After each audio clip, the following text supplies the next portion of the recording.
akan melihat saya mengganti cairan radiator cooler, di mana Innova yang saya punya tahun 2009 sudah hampir 13 tahun saya miliki. Sekarang kilometer sudah 180.000 kilometer. Saya agak lalai menggantikan dari yang pertama, seingat saya belum pernah saya ganti air radiatornya. Sesuai buku petunjuk harusnya 160.000 km wajib ganti. Penggantian kedua setelah pembelian pertama dari baru 80 km harus diganti. 80.000 km harus diganti. Dengan catatan di buku petunjuk pakai ini Super Long Life Coolant TMO Toyota. Saya agak lalai, tapi kita lihat selama ini tidak ada problem sih. Hanya kemarin iseng-iseng saya membaca buku dan melihat referensi, oh harus 160.000 km baru diganti. Saya cek kendaraan saya 180 km sudah berjalan, 180.000 km berjalan, ternyata belum pernah diganti, dan sekarang saya baru tergerak untuk menggantikan. Cuman karena saya belum berpengalaman, hanya based on referensi literasi beberapa pendapat di Google saja bahwa air coolant itu ada dua jenis, concentrate dan ready for use. Jadi saya beli yang ready for use yang tidak perlu dicampur-campur air lagi, sedangkan kalau concentrate kita harus campur lagi dan air biasa. Itu rasanya ribet, sehingga saya sesuai dengan petunjuk saja pakai yang ready for use TMO Super Long Life Coolant 50-50. Saya beli 2 galon, 4 liter kali 2 berarti 8 liter. Saya tidak tahu isinya berapa, tapi saya pikir spare lebih baik kelebihan daripada kekurangan. Tanggung udah buka-buka kita kurangkan. Oke, itu saja referensi yang saya dapat soal coolant. Kalau kita lihat berbagai macam merek, bingung banyak sekali, tapi lebih baik kita merujuk pada buku panduan awal saat kita pembelian, berapa kilometer dan apa yang harus dipakai untuk penggantian servis sendiri. Ini termasuk servis sendiri. Oke, kita lanjutkan dengan proses selanjutnya ya. Jadi kita sediakan persiapan sebelum kita ganti air radiatornya. Kita siapkan penampungan limbah air radiator yang lama sebelum kita buka. Jadi pembukanya nanti dari bawah. Di sebelah sini satu. Oh ya, sekedar informasi perbedaan radiator yang diesel dengan bensin adalah yang diesel pembuka radiator dan pengisiannya tetap melalui tabung reservoir. Sedangkan di sininya tidak ada tutup pembuka, bukan, beda dengan yang bensin. Gasolin di sini ada lubang untuk mengisi air radiator. Kalau diesel dari satu sumber. Kita lihat sekarang kilometernya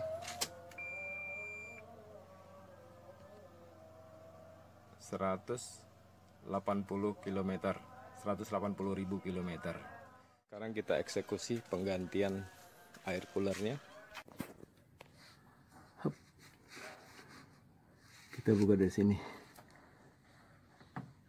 Ini aman.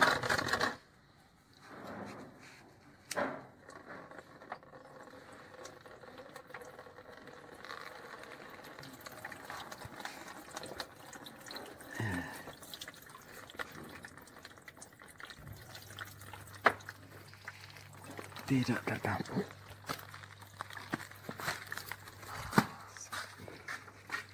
Sudah keluar, sekarang kita buka dari sini ya.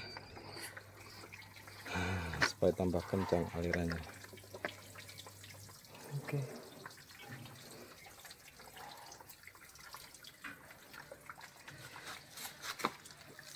Innova diesel. Jadi radiator Innova diesel berbeda dengan yang bensin karena tidak ada penutup dan pembuka radiator di sini.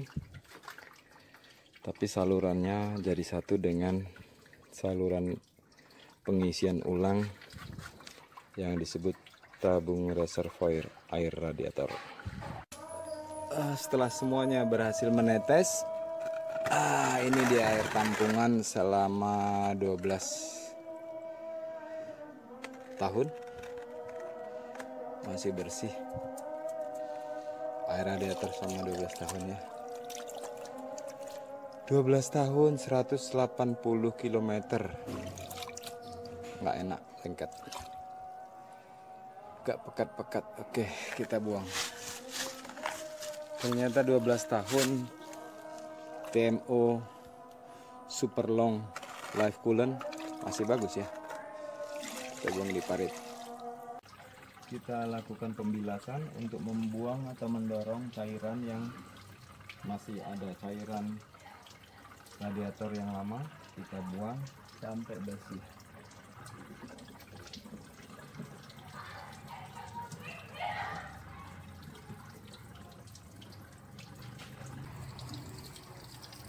Setelah kita selesai menguras radiator dengan menyemprotkan air bersih yang terus mengalir, sekarang saatnya kita menguras terakhir dengan membuang atau menuangkan radiator cooler yang baru, hanya sedikit demi sedikit saja untuk membersihkan sisa-sisa air bersih yang ada. Kita tuang kira-kira 1/4 liter saja. Oke, lalu kita lihat hasilnya pengurasan terakhir. Ini hasil urasan yang terakhir. Oke, sekarang kita isi.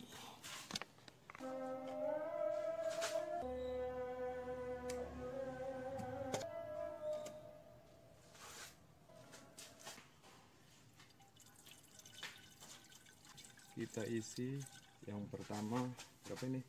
4 liter kurang lah ya, 3,5.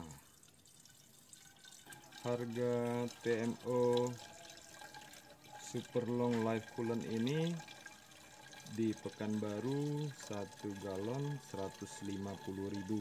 Jadi saya membeli atau menyediakan 2 galon sebanyak 8 liter. Dari 8 liter itu sisanya berapa baru ketahuan kapasitas air radiator. Ternyata untuk 1 galon kalau dilihat kondisi demikian kurang. Untuk 4 liter isinya kurang. Oke, kita lihat gelembung-gelembung udaranya.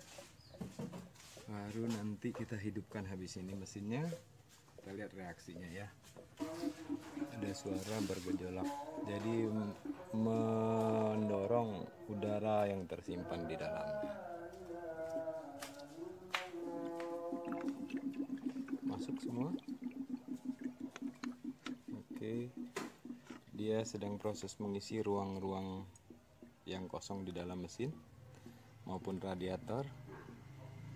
Kita tuang kembali, nanti dia turun, kita tuang kembali segini, baru kita hidupkan mesin untuk menyempurnakan melakukan pembuangan angin. Kita lakukan pengisian lagi sebelum kita hidupkan mesin. Habis. Bergelembung lagi dia. Jangan ditutup dulu, dia masih menggelembung. Sebelum dihidupkan mesin berkurang lagi, kita penuhin lagi.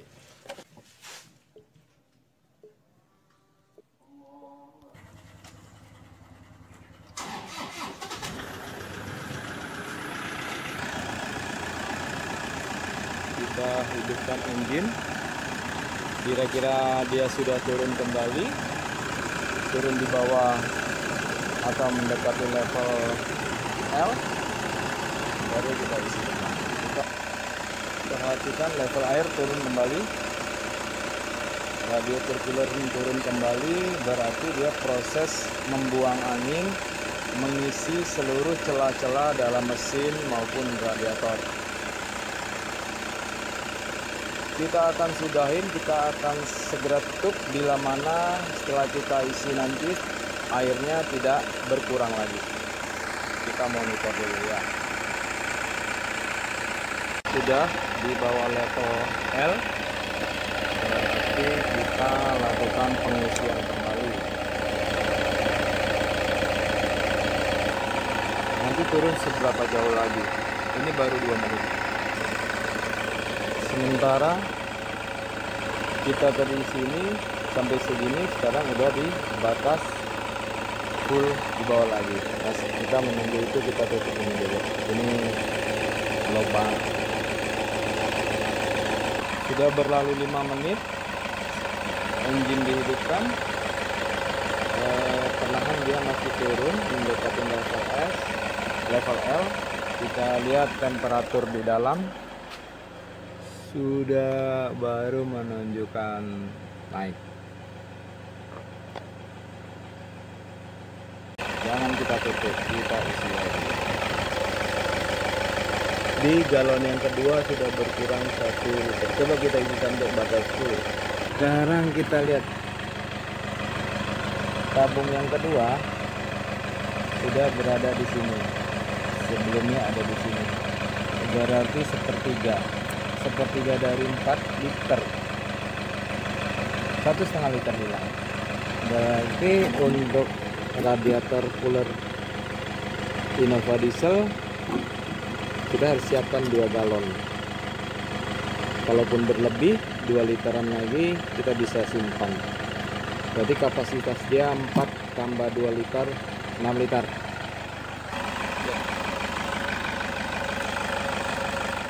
Sudah berada di menit ke-16 sejak mesin dihidupkan. Ternyata dia stabil, tidak ada proses penurunan kembali,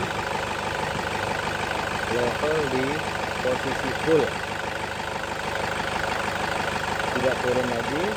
Maka sekarang kita matikan engine, lalu tutup ini. Jangan lupa eratkan ini. Kan apakah masih ada gelembung-gelembung udara.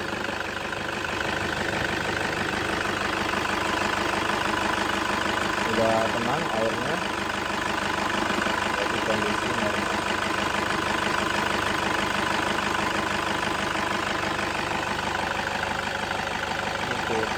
Selesai sudah penggantian air radiator. Saya hanya ingin memberikan beberapa trik yang saya lakukan.